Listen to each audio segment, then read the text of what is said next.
एवढं घेऊन बारामतीच्या दिशेने जाण्याचं कारण काय? पंखे असतात, त्या पंख्यामध्ये जो टँक असतो तो फुल भरला होता आणि त्याच्यात परत जाण्यापेक्षा डायरेक्ट हे विमान खाली आदळण्यात आलं, हे मुद्दामून आदळण्यात आलं. राज्याच्या राजकारणात पुन्हा एकदा खळबळ उडाली आहे. दिवंगत उपमुख्यमंत्री अजित पवार यांच्या विमान अपघाताबाबत नवे आणि गंभीर आरोप समोर आले आहेत.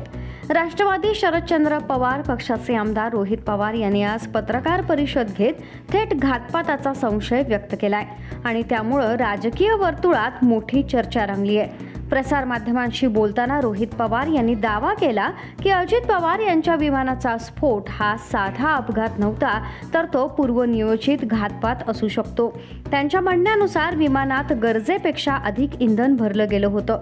अतिरिक्त इंधन टँक विमानाच्या मागील भागात असल्याचा दावा त्यांनी केला. मोठा स्फोट घडवून आणण्यासाठीच हा जास्त इंधन भरला असल्याचा संशय त्यांनी व्यक्त केलाय. पायलटचा वापर करून हे कृत्य करण्यात आल्याची शक्यता देखील त्यांनी बोलून दाखवली. रोहित पवार म्हणाले की बारामतीसारख्या जवळच्या ठिकाणी जाण्यासाठी इतकं इंधन भरण्याची गरज नव्हती, त्यामुळे आमचा संशय अधिक बळकट होतो. रोहित पवार यांनी फ्लाईट प्लॅनवरही गंभीर प्रश्न उपस्थित केले. त्यांच्या मते बारामतीत त्या दिवशी दृश्यमानता केवळ 3000 मीटर होती. नियमांनुसार लँडिंगसाठी किमान 5000 मीटर दृश्यमानता आवश्यक असते. मग अशा परिस्थितीत मुंबईहून उड्डाण का करण्यात आलं? दृश्यमानता कमी असल्याचं माहिती असूनही लँडिंगचा प्रयत्न का झाला? आता हे सगळे डिटेल्स आहेत, सात वगैरे सगळं, त्याच्यामध्ये पेट्रोल किती लागणार आहे, 250 लिटर 400 लिटर ह्याचं ॲव्हरेज आम्ही काढलेलं आहे. हे सगळे गणित त्याच्यामध्ये आहेत. त्याच्यामध्ये आपण जर बघितलं तर मुंबईवरनं हे विमान जात असताना फुल टँक हे भरले होते. म्हणजे ते पूर्ण विमानचे जे पंखे असतात त्या पंख्यामध्ये जो टँक असतो तो फुल भरला होता. अरे फुल कशाला भरायचं? तुम्ही इथून उडत असताना तुम्ही जर उद्या जाऊन लगेचच बारामतीला जाऊन हैदराबादला तुम्ही गेला असता तर हैदराबादला जाऊन तुम्ही तिथं फ्यूल भरू शकला असता. काही लोक म्हणतील अरे बाबा महाराष्ट्राचं स्वस्त आहे, तसं सुरतचं जास्त स्वस्त आहे. पण मग आता 3-3.5 हजार लिटर जर त्याच्यामध्ये फ्यूल बसत असेल तर त्याला 10 रुपयाचा फरक काढला तर 30-35 हजाराचा फरक पडतो. मोठा फरक होत नाही. त्यामुळे एवढं फ्यूल पंखात पण आणि आत पण असं आमचं मत आहे की हे एवढं घेऊन बारामतीच्या दिशेने जाण्याचं कारण काय?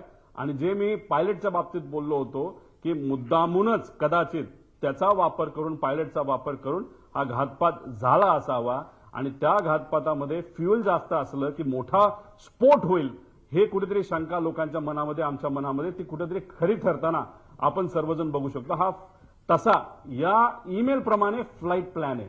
पण आम्हाला जे कळालंय तसा ऑफिशियली त्यांनी डीजीसीएला सांगितलं नव्हतं त्यांचा फ्लाईट प्लॅन काय. कारण त्याच्यामध्ये विषय एवढाच आहे की ते परत पुण्याला तर ते लँड करू शकत नाही, का पर्यायी एअरपोर्ट द्यावं लागतं. ते पुणे देऊ शकत नाही कारण का तिथे डिफेन्सचं फ्लाइंग सकाळी होतं. त्यानंतर मग त्याला सोलापूर देता येत नाही, त्यात सुद्धा अडचण आहे. त्याला जर दुसरं कुठलं तरी द्यायचं असेल तर ते फक्त चिपी एअरपोर्ट देऊ शकतात. पण ते पण नाही कारण त्यावेळेस तिथं धुक्का असू शकतं. पण असेल तर कुठलं तर मुंबईच असेल. त्यामुळे ते उगाच तुम्ही जो फेरफटका मारला तो न मारता अंदाज घेऊन 3000ची विजिबिलिटी जी 5000 पेक्षा कमी आहे. 5000 हे डीजीसीएचं नॉर्म आहे. एक तर तुम्ही उडायला नव्हतं पाहिजे, हा आमचा मुद्दा आहे. आणि उडला तर लँड करण्याचा प्रयत्न तिथं केला नाही पाहिजे. तुम्हाला परत मुंबईला यावं लागलं असतं.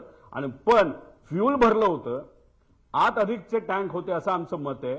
आणि त्याच्यात परत जाण्यापेक्षा डायरेक्ट हे विमान खाली आदळण्यात आलं, हे मुद्दामून आदळण्यात आलं असं आम्हाला आता त्या ठिकाणी वाटायला लागले. पुढे तसंच पुणे आणि सोलापूर विमानतळ पर्याय म्हणून देता आले नसल्याचा मुद्दाही त्यांनी उपस्थित केलाय.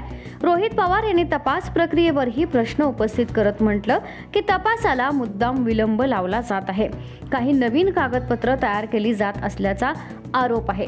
तपास करताना केवळ कागदपत्रांवर अवलंबून न राहता ईमेल, डिजिटल पुरावे आणि सीसीटीव्ही फुटेजेस तपासावे अशी मागणी त्यांनी केली आहे. दरम्यान या सर्व आरोपांवर संबंधित अधिकृत यंत्रणांकडून अद्याप कोणतीही पुष्टी किंवा प्रतिक्रिया समोर आलेली नाही.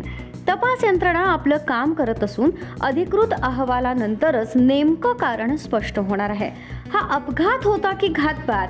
रोहित पवारांचे आरोप राजकारण तापवणार का? आणि आता तपास यंत्रणांच्या निष्कर्षाकडे संपूर्ण राज्याचं लक्ष लागलंय. Bureau report, Maharashtra news 24.